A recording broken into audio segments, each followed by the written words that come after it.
A paz do Senhor a todos, bom dia. Bom dia, paz do Senhor. Irmãos, hoje a gente vai continuar em números, tá? 3, 4 e 5, tá? Não se esqueça, leia tudo na sua casa, os três capítulos, tá? É um pouquinho cansativo, mas é de muita importância. E não se esqueça de curtir e compartilhar o vídeo, amém? Vamos orar? Senhor, meu Deus, meu Pai, te agradecemos mais uma vez por poder estar meditando na Tua Palavra. Obrigado por mais um dia, mais uma manhã, Senhor, está conhecendo mais de Ti, Senhor, abrindo as Escrituras e andando sobre a Tua Palavra, Senhor, em nome do Senhor Jesus, Pai. Amém. Pessoal, hoje eu quero falar exatamente sobre o capítulo 4 de Números, que diz assim, os deveres dos coatitas. Então vocês vão ver aí que as tribos tiveram o censo, né, que a gente foi lendo ontem, né? E aqui do 3 em diante vai falar sobre os levitas, né, que não entraram no censo que nós falamos ontem. Então os levitas eles eram separados em 3 partes, né? Os gersonzitas, os coatitas e os... Meraritas. Como é que é? Meraritas. Cadê? E os meraritas, isso. É um nome difícil, hein? Então cada uma dessas 3 mini tribos, né? Vou colocar assim, cada uma dessas 3 mini tribos tinha uma parte especial do tabernáculo, tá? O censo é o nosso IBGE hoje, né? É o que faz a contagem das pessoas que Deus mandou fazer ali, o que Deus mandou Moisés fazer, para Moisés ter a ciência de quantas pessoas haviam em cada tribo, né? Então, aqui no 4 vai falar exatamente sobre os deveres do coatitas, mas não tem nada a ver com os coatitas. O que eu vou falar? Presta atenção. O Senhor disse a Moisés e a Arão: levantem o censo dos filhos de Coate, e no meio dos filhos de Levi, pelas suas famílias, segundo a casa de seus pais, da idade de 30 anos para cima até os 50, será todo aquele que entrar nesse serviço, para exercer algum cargo na tenda do encontro. Esses são os serviços dos filhos de Coate da tenda do encontro nas coisas santíssimas. Aí vem falando aqui tudo o que eles vão fazer, né? Então a primeira coisa importante a se dizer é que apesar de serem muito numerosos, se eu não me engano aqui os coatitas eram entre 7 e 8 mil pessoas, né? E ao todo das 3 mini tribos dentro das tribos de Levi eram 20 e poucos mil. Eu falo, poxa, o tabernáculo nem é tão grande assim para ter trabalho para 20 e poucas mil pessoas, realmente. Mas a gente tem que pensar uma coisa, lá na frente a palavra vai dizer que a seara é muito grande, poucos são os ceifeiros. Mas por que são poucos os ceifeiros? Porque os ceifeiros eles se preocupam apenas com um pedaço da seara e não saem para fazer o resto, né? Então aqui, para não acontecer esse tipo de situação, o Senhor ele dividiu, né, em 3 partes a tribo de Levi, né, nessas 3 mini tribos, e deu para cada um deles uma parte do serviço. E especificamente mandou contar de 1 mês até 50 anos. Não, de 1 mês para cima, todos os homens, né, de 1 mês para cima mandou contar. Aí chegou nesse número aí de 20 e poucos mil pessoas. Porém, nesse texto que a gente leu aqui agora, no capítulo 4, versículo 3, ele especifica da idade de 30 anos para cima até os 50. Né? Isso me chamou muita atenção porque a idade de 30 anos é a idade de maturidade humana. Né? Então, às vezes a gente pensa assim, poxa, fez 18 anos, já pode dirigir, já pode ser preso como adulto, né? Nos Estados Unidos, com 16 anos já pode dirigir, mas só é considerado adulto a partir dos 21.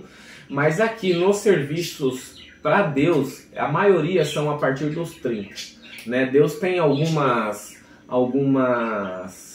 não é vírgulas, algumas exceções no caminho.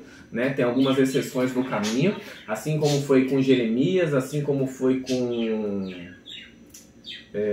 como o nome do conterrâneo de Jeremias, que foi para a Babilônia? Não foi Oséias, foi o Jeremias e os... Eu não vou ficar quieto se eu não for ver. Ezequiel. Né? Então, por exemplo, Ezequiel ele foi levado cativo ainda aos 26 anos. Então, se ele era da tribo de Levi. Então, se ele chegasse aos 30, automaticamente ele ia virar sacerdote. Mas ele não podia virar sacerdote porque Deus queria ele como profeta. Né? Então, ele foi tirado antes do tempo. né? Então aqui, sempre chegava aos 30 anos, quem era da tribo de Levi começava a engatinhar no tabernáculo com as suas funções de levitas, né? Ou sacerdócio. Mas os 30 anos a gente tem que frisar que é uma data que a gente vê muito, né? Então o rei Davi, apesar de ungido quando criança, recebeu a unção de rei como criança, ele só foi assumir como rei com 30 anos.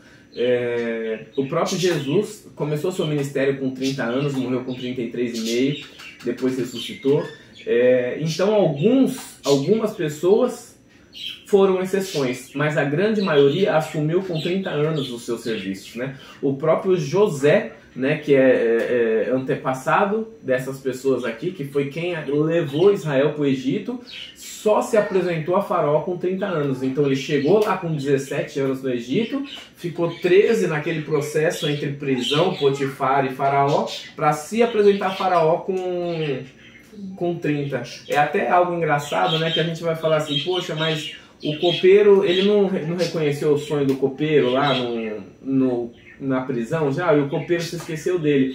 Não necessariamente, o copeiro se esqueceu dele, mas era necessário, porque ele só tinha 28, Deus queria ele com 30. Vai entender, né? Algo que Deus especifica aqui para Moisés depois, porque tem um sentido da maturidade humana, né? Então tem pessoas que são exceções, mas são casos específicos, né? Então às vezes a gente acha até que a gente está atrasado no nosso ministério. Nossa, eu não servi para nada ainda, eu queria fazer, não consegui, Deus não chamou, não falou. E você até vê que as pessoas às vezes têm até o dom antes. Tem muitos jovens que cantam muito bem, jovens que pregam muito bem, que exercem funções muito bem, mas eles ainda não têm a maturidade para aguentar o peso da presença de Deus. Por quê? Porque o trabalho no tabernáculo, ele não é um trabalho leve, não é um trabalho simples, né? A gente pode ver que tem uma parte aqui que está falando que quando o arraial se movia, quando Deus levava eles para outro lugar, Arão e os seus filhos, né, eles cobriam com um lençol, depois cobriam com um couro fino, depois com um pano azul, se eu não me engano, né, que foi o que a gente leu aqui, para depois os levitas pegarem e colocarem no ombro a arca, porque não era todo mundo que podia aguentar o peso daquela carga, não por ser pesado, mas porque a presença de Deus era santa, e a gente como humano às vezes não suporta isso. Então, se você não tem maturidade, Paulo lá na frente vai dizer que não se unja os nércios, né, que são os novos na fé, os novos convertidos, aqueles que não têm experiência, justamente porque a gente vê diversas vezes no mundo evangélico mesmo, a gente vê pessoas às vezes sendo ungidas, porque é visto nelas a presença de Deus, o dom, né, e muitas das vezes Deus até chama para antecipar, muitas das vezes o homem antecipa por vontade própria, né, por emocionalismo. Porém, é visto o dom, né? A gente nunca viu uma pessoa ser ungida sem ter o dom.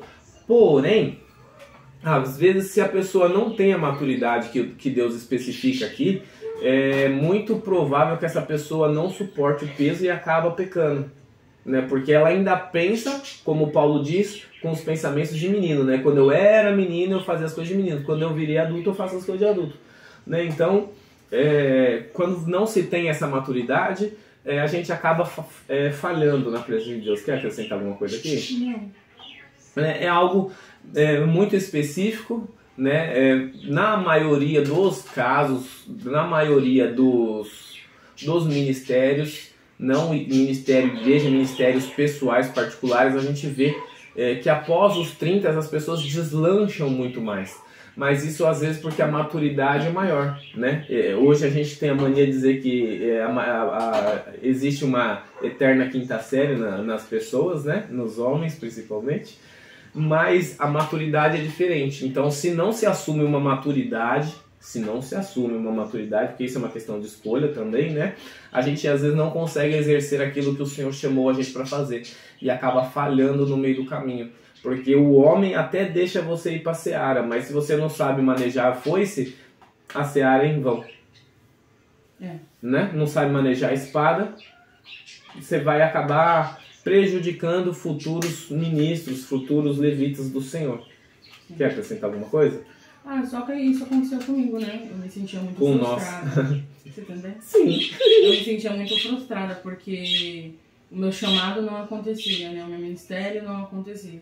E quando eu, mesmo lendo a Bíblia, mesmo lendo alguns versículos isolados, né? A gente vive na igreja, então a gente sabe da palavra. Mas eu só me aprofundei na palavra quando eu li, né? Sozinha, quando eu li ela inteira. E isso me confortou de saber que Jesus, né? Começou o seu ministério aos 30 anos. E eu pensei, se Jesus, que era Jesus, começou aos 30, quem sou eu, né? Mas porque a gente se iguala muito, a gente fica se comparando as pessoas, né? Mas cada um tem o seu tempo, foi o que você falou, tem algumas exceções. Então, tudo tem o seu tempo, né? E esse é o melhor momento, mas foi o que você falou também, a questão de escolha.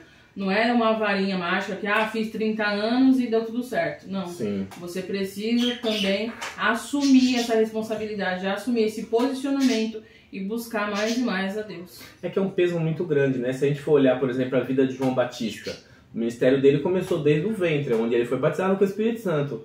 Só que a Bíblia diz que ele não vivia no meio dos outros, ele vivia no deserto.